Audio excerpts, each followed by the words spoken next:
Jaime Mulet Martínez es el nuevo vicepresidente de la Cámara de Diputados. 79 votos de sus colegas parlamentarios se le fueron suficientes para convertirse en el primer vicepresidente e integrar la mesa de la corporación. Estamos con el diputado Jaime Mulet. Diputado, muchas gracias por conversar con nosotros.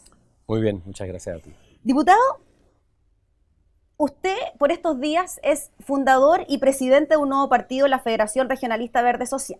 Compitieron en 5 distritos, ganaron en 4. Gracias a un acuerdo con la oposición llegó a convertirse en primer vicepresidente de la Cámara. En este cuarto periodo como parlamentario, ¿volvió con todo a la Cámara de Diputados? Yo le diría que sí. Yo siempre he sido muy intenso en mis actividades y la verdad que en la actividad política también muy intenso. Obviamente si tomamos la decisión de postular y la gente me eligió como diputado en esta oportunidad, claro, vuelvo con todo a trabajar por mi región, a trabajar por la Federación Regionalista y especialmente a trabajar por la gente de Atacama, que es lo que a mí me motiva a estar en política. Diputado, usted nació en Vallenar, estudió en Vallenar, después se trasladó a Santiago para continuar con sus estudios secundarios en el INBA, en el Internado Nacional Barros Arana. ¿Cómo fue para usted ese cambio de pasar de una ciudad, de provincia, en región, a dejar familia, dejar amigos, trasladarse a Santiago y pasar a ser un interno? Bueno, fue doloroso, fíjate. ¿Sí? Fue doloroso, claro. Yo me vine ya grandecito porque me vine en tercero medio, a mitad de año. Estaba en tercero y me estaba portando mal en el liceo en Vallenar, la verdad. ¿Se fue internado? Claro, y de alguna manera ahí conversando con mis padres, convinimos eso, ya que tenía algunos hermanos acá que estudiaban en la universidad, hermanos un poco mayores. Entonces buscaron un establecimiento donde yo podía estar, digamos, y el internado era el ideal porque estaba internado lunes a viernes. Y ahí me vine al internado, porque andaba medio desordenado en Vallenar, esa es la verdad. ¿Y cómo fue ese cambio de pasar de región Fue a Santiago, duro, dejar a la familia? ¿Alcanzó a ser amigo en el internado? Sí, tengo todavía algunos buenos amigos del internado, porque como internado tú convives el día entero, entonces las noches, todo lo que se hace, digamos, durante todo el día. Entonces, sí, tengo buenos amigos. Pero fue duro, fíjate, porque yo era un niño de 16 años, 15 años. Niño medio grandote, pero provinciano. Igual eso uno le afecta y un poco también. Es como el destete, digo yo. Recién me desteté medio grande a los 15 años. Porque ahí uno rompe con su familia y lo que nos pasaba antes históricamente a los estudiantes de regiones, porque en las regiones no habían universidades. En Atacama recién hay una universidad, la Universidad de Atacama, la Santo Tomás, muy poquito. Y antes no había ninguna cuando yo estudiaba. Entonces, necesariamente uno se tenía que ir para estudiar. Y claro, es doloroso, pero eso es una etapa de la vida que a todos les corresponde. Y después, como usted decía, entró a la universidad, a la Pontificia Universidad Católica, a estudiar Derecho. Ya en esa época estaba interesado en la política. Al parecer la vocación venía desde muy chico, presidió centros de alumnos en el colegio, o también de parte de su familia, su papá, Juan Mulet, militante de ese gobernador de Copiapó en el gobierno de Patricio Elwin. O sea, ya desde chiquitito en el mundo de la política. Claro, no, mi papá en el gobierno de Eduardo Frei Montalva, gobernador, sí. Claro, más atrás. Claro, yo la verdad es que sí, yo tuve una vinculación con la política desde muy pequeño y me marcó mucho el golpe de Estado. Yo tenía 10 años para el golpe, yo nací en el año 63. Y el golpe de Estado me marcó mucho. Y después mi padre era uno de los líderes de la oposición al golpe, a la dictadura, digamos, en aquella época. Y lo acompañaba, siendo yo muy niño, de 11, 12, 13 años, algunas actividades. Y ahí fui tomando conciencia de la necesidad de entrar en política para derrotar a Pinochet. Un poco eso me marcó mucho. Y me metí en todas las instancias que podía desde muy joven. Pues cuando llegué a la Universidad Católica, que era una universidad muy de derecha, muy pinochetista, ahí nació el gremialismo, la UDI. Bueno, yo era de oposición al régimen militar y me tocaba enfrentar, no había ni elecciones todavía de centro de alumnos, habían delegados por curso. Y fui delegado desde el primer año al último año. Uno de los delegados, se elegían 2 o 3. Y siempre enfrentando, digamos, a la dictadura, identificándome con lo que yo pensaba. Eso me motivó y eso, yo desde el ejemplo y la experiencia con mi padre, con mi familia, y de ahí no paré más prácticamente. No paré más. El estudio y la política en paralelo. Cuando estudiaba Derecho, al mismo tiempo, claro, siendo oposición, la calle, teniendo algún cargo como dirigente también estudiantil. Claro, como delegado curso. Después fui candidato al centro alumno, pero no gané el centro alumno, lo perdí. Y bueno, y después me fui a la universidad, terminé y me fui a Vallenar de nuevo, a mi pueblo.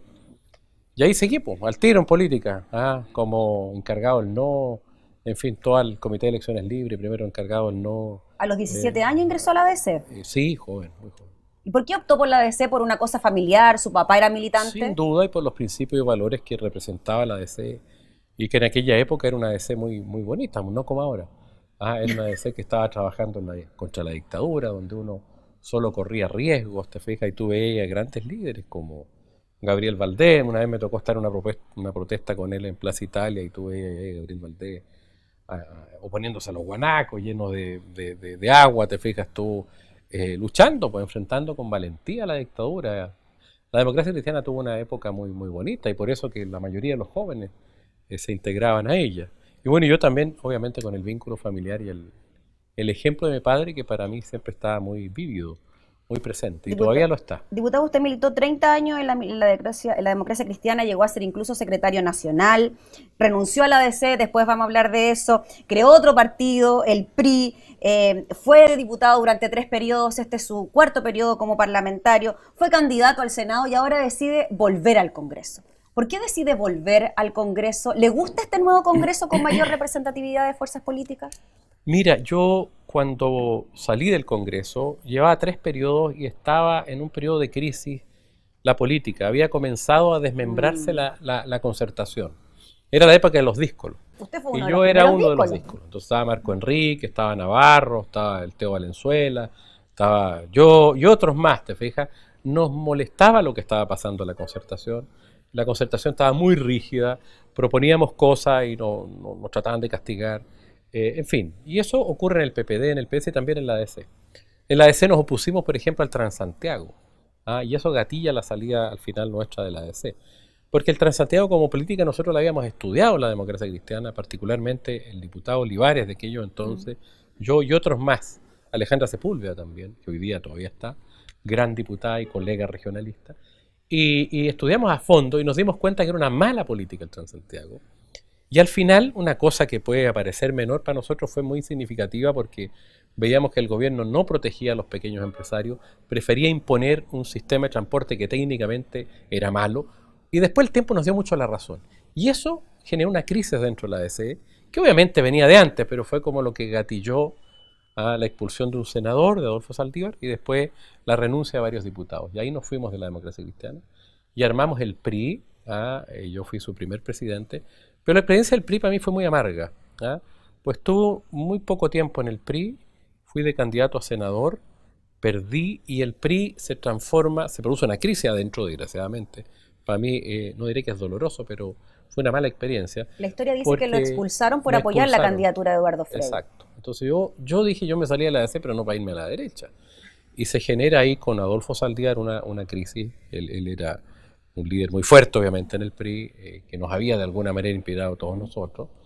Era el senador que había sido expulsado de la ADC. Pero ellos terminan en la derecha y yo no soy de derecha. Yo respeto mucho a la derecha y todas las posturas políticas, pero yo no soy de derecha. Y eso generó y al final me expulsan del PRI. Entonces pierdo mi candidatura senatorial, me había ido a la ADC, mi partido de toda la vida, y me expulsan del PRI y quedo así sin vínculo político. Fue muy doloroso porque no tenía familia política, digamos.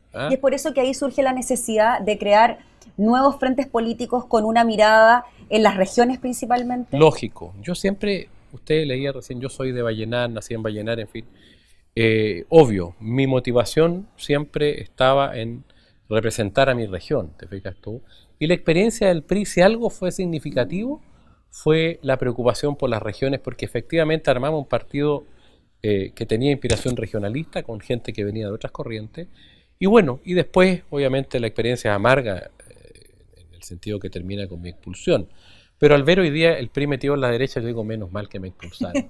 Yo no podría haber estado ahí. Diputado, usted mencionó el capítulo de su retiro de la democracia cristiana después de tradiciones familiares de militancia en la ADC. ¿Fue una buena decisión o usted hubiese preferido haber seguido en la democracia cristiana? Mire, yo apechugo con mis decisiones. O sea, fue una decisión que tomé. No me arrepiento, en ese momento había que tomar una decisión, pero busqué una definición que me gusta, fue una solución infantil, porque nosotros nos fuimos de la democracia cristiana, los 5 diputados, sin ninguna propuesta política clara, ni siquiera sabíamos que íbamos a armar otro partido. Nos fuimos porque se produce la crisis, expulsan a Saldívar, que era como nuestro líder, te fijas tú, nos empiezan a molestar, los mismos camaradas, váyanse. Se produce una tensión muy fuerte, no van a ir de nuevo candidatos, nos empiezan a sacar toda la gente que estaba ligada a nosotros de los cargos de poder. O sea, nos dan duro, muy duro. Toman el control del partido, lo habíamos tenido nosotros antes, y ellos nos dan muy duro. Y claro, se expulsa a Saldívar en una situación también que creo que debió haberse evitado. Entonces después, para buscar una definición y no decir me arrepiento porque en ese momento hice lo que creía conveniente. ¿Y volvería Pero ahora? creo que fue infantil. No volvería ahora. ¿No volvería a la democracia cristiana? No, es una decisión obviamente que se tomó. Fíjate que en algún momento conversaron conmigo hace 4 años atrás, el 2013, 2014, Ignacio Walker, que era presidente de la ADC, hicimos como un intento, que falló, digamos, falló porque yo te diría que hubo gente al tiro que no entendió esto. Incluso yo tomé la delicadeza de ir a hablar con Soledad Alvear, que era la presidenta cuando yo me fui, como para restablecer relaciones, te fijas tú, y la verdad es que ella fue muy acogedora, digamos, tremendamente acogedora, podemos decir. Ojalá vuelvan, todos cometimos errores, una postura muy, te fijas, acogedora. Pero otros sectores de la ADC, la verdad es que ya estaba la escoba como la vemos hoy día. Entonces otros vieron, no va a llegar Mulé, nos va a comer un pedazo del partido, o, ¿me entiendes?, liderazgo, una cosa muy pequeña, o va a querer ir el de candidato y yo no. La verdad es que fue una experiencia muy amarga, porque a mí no me interesaba ir de candidato, no, nada, me interesaba recomponer una historia personal. ¿Se sigue sintiendo díscolo dentro de lo que es esta nueva oposición al gobierno de Chile Vamos? A ver, yo ahora tengo la representación de un partido, soy el presidente de la Federación Regionalista. Claro, yo digo que somos un conjunto de díscolos los de la región, los de la Federación Regionalista. Casi la historia de nosotros es muy parecida, de varios. La historia de la Alejandra, la historia del Esteban Valenzuela, que es nuestro vicepresidente y un gran vicepresidente, de Esteban de alguna manera también. Entonces hay ahí una historia de ruptura, de malas experiencias. El Esteban Valenzuela siempre la comparamos. Esteban se fue en lo que fue Chile Primero y que también terminó a la derecha, con Chaulson y el ex senador Flores. Y está en un hombre progresista, entonces también es como parecía la historia la mía. Yo te diría que somos más bien inconformistas, gente que buscamos y que no tenemos miedo a romper. A veces es muy cómodo en la política quedarse quieto. Para mí hubiera sido muy cómodo quedarme dentro de la democracia cristiana.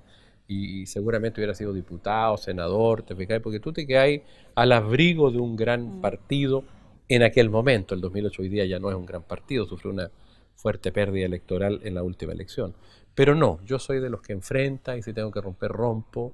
Y también construyo, como ahora. Diputado, usted estuvo, podríamos decir, alejado de la política contingente, teniendo algún tipo de cargo de representación popular, pero no estuvo quieto, porque, por ejemplo, fue querellante en el caso Farmacias. Sí. ¿Qué significó eso para usted a la hora de destapar un caso tan importante como es la colusión de las grandes cadenas de farmacias, el primer caso de colusión a gran escala que se da a conocer en el país? Mira, lo de las farmacias es la primera denuncia penal.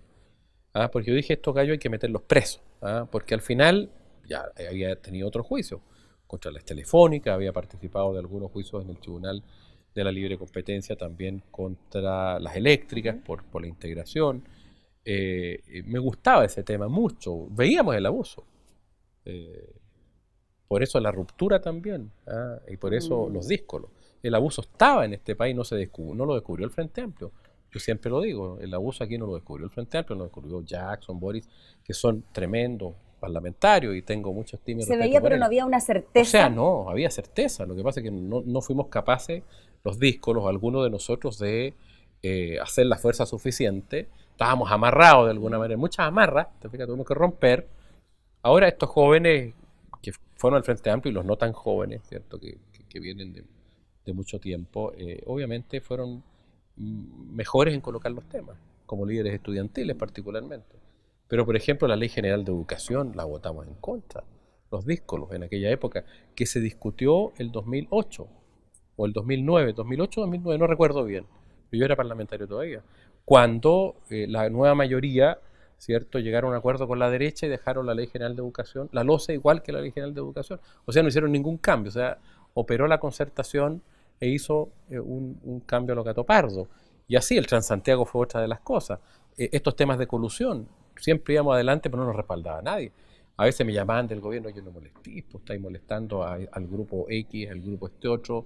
¿Te fijáis? Entonces ya estaba esta imbricación entre los partidos, o miembros de los partidos, más bien para ser preciso, dirigentes de los partidos de la concertación con los grupos económicos. Y ahora sigue siendo difícil enfrentar a los grupos económicos o quizás ahora, como hay conocimiento, se presentaron querellas al respecto, se busca fortalecer, aunque con algunos inconvenientes con el Tribunal Constitucional, el Servicio Nacional del Consumidor, por ejemplo. ¿Usted cree que ahora quizás hay mayores herramientas para enfrentar los abusos? Yo creo que hay más transparencia y más apoyo de los medios de comunicación, producto de las redes sociales que ayudan mucho, pero es difícil igual. Este país, el poder está muy concentrado, el poder político y el poder económico, pero hoy día hay una esperanza, y una esperanza que es la que abre este nuevo, particularmente Cámara de Diputados, que terminó el binominal, donde usted tiene a la gente del Frente Amplio, tiene las miradas nuevas, incluso la derecha, que son interesantes, las miradas nuevas que hay también en los partidos antiguos, que están también algunos haciendo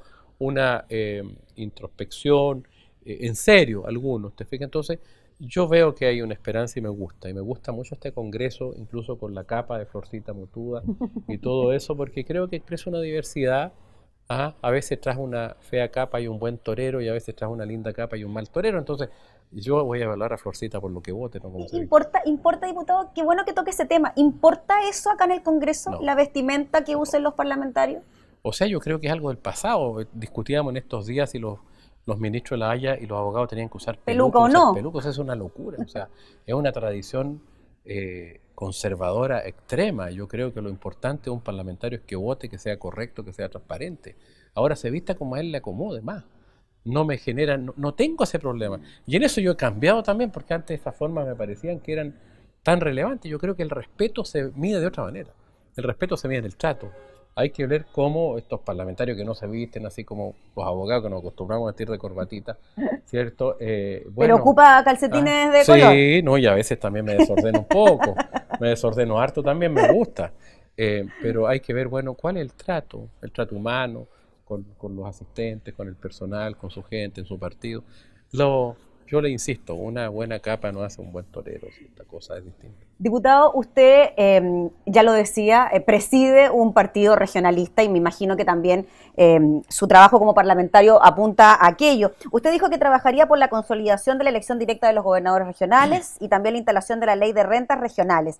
¿Va a impulsar estas iniciativas con el respaldo y cierto poder de negociación que tiene, por ejemplo, con sus 4 parlamentarios electos en el partido? Bueno, claro, y hemos conversado harto. Hoy día nomás en el almuerzo lo conversábamos con Esteban, con Pedro, con Alejandra. Y está también con nosotros en la bancada, siendo independiente, René Zafirio, que no es regionalista, pero trabaja con nosotros y es un tremendo aporte. También ex-DC. Claro, habemos 4 ex-DC ahí, con un tremendo aporte intelectual de René, que es un gran abogado. De manera que sí, tenemos que hacer ese impulso y yo creo que los regionalistas podemos cumplir un rol importante. De hecho, somos 4 más René, 5 parlamentarios en un congreso donde los 2 bloques no hay ninguno que arrase al otro. Entonces eso le da sentido. La misma vicepresidencia hoy día tiene esa lógica. Yo entendí con Alejandra que nos tocó negociar, acá nosotros tenemos un rol más allá de lo numérico, aquí hay un rol que cumplir. Y obviamente, como no somos de Chile Vamos, nos unimos con todos los que no éramos de Chile Vamos.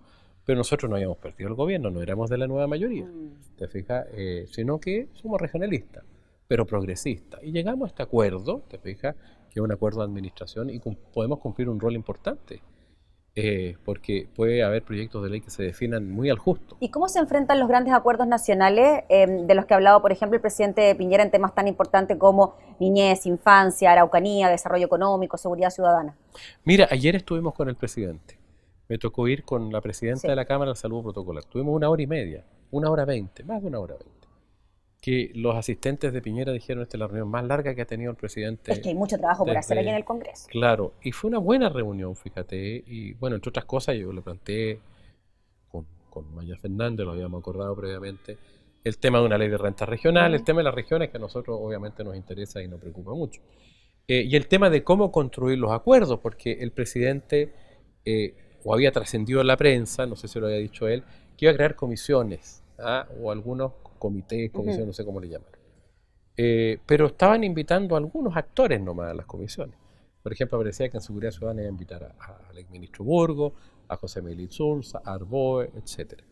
Entonces le planteamos al presidente que no, o sea, si él quería producir acuerdos, obviamente debe invitar a estas comisiones previas a gente de todos los sectores, si no iba a generar un poder paralelo al de la Cámara.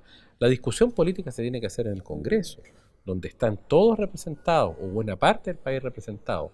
Entonces le pedimos eso. Ahora yo no sé cómo él lo va a tomar, lo tomó bien obviamente, no sé si lo va a corregir o no, pero él verá.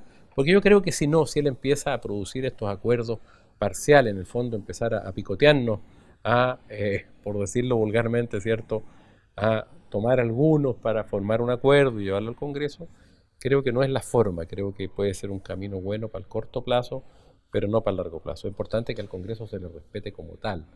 Yo creo que el presidente recibió bien, digamos, más bien se lo planteó Maya Fernández, la presidenta, y yo obviamente respaldé esa posición, la habíamos conversado previamente. Ahora, yo creo que de los grandes acuerdos que ha planteado el presidente, que le echamos de menos, entre paréntesis, entre los 5, incluso vamos a presentar un proyecto de acuerdo para que haya un sexto, el trato a las regiones, digamos, y la regionalización efectiva y la ley de rentas municipales, que ya lo presentamos. Se va a discutir en la sala en los próximos días ese acuerdo para pedirle al presidente que agregue un sexto punto. Yo creo que va a depender del contenido, porque hasta ahora hemos visto titulares. ¿Qué es lo que hay en infancia? ¿Qué es lo que hay en seguridad ciudadana? ¿Qué es lo que hay en pobreza? ¿Te fijas? Ver esos 5 puntos bien. Y por lo menos nosotros está a la mejor disposición. Yo me carga esa oposición, decir, no, estamos todos en la oposición. Yo no soy de oposición cuando me preguntan. Yo no soy de gobierno. Pero yo soy un tremendo partidario del gobierno si el presidente plantea una ley de rentas regionales que nos ayuda a las regiones. Finalmente... Y soy un tenaz opositor si es que, no sé, pues quiere terminar con la gratuidad de la educación. Entonces, creo que hoy día esta cosa no es blanco y negro. Hay que ver, y nosotros los regionalistas, ver qué nos conviene, cómo avanzamos con nuestras regiones. Finalmente, diputado, usted ha reiterado que Santiago no es Chile. Claro. ¿Le gustaría que el sello de su labor como vicepresidente de la Cámara de Diputados 2018 sea el avance en la descentralización? Por supuesto, me encantaría, y creo que ese es un paso significativo, digamos, y espero como vicepresidente de la Cámara ir y recorrer las regiones también, aprovechar. Hay movimientos regionalistas de diversos colores políticos que están pendientes de esto. Entonces me encantaría obviamente que ese fuera el sello. No es fácil porque todo este país es muy centralista, pero vamos a hacer el esfuerzo de imponer un sello regionalista en esta gestión. Muy bien, pues, diputado Jaime Mulet, muchas gracias por conversar con nosotros. El primer vicepresidente de la Cámara, Jaime Mulet, conversando con el canal de la Cámara de Diputados. Nosotros nos reencontramos en otra ocasión. Que esté muy bien.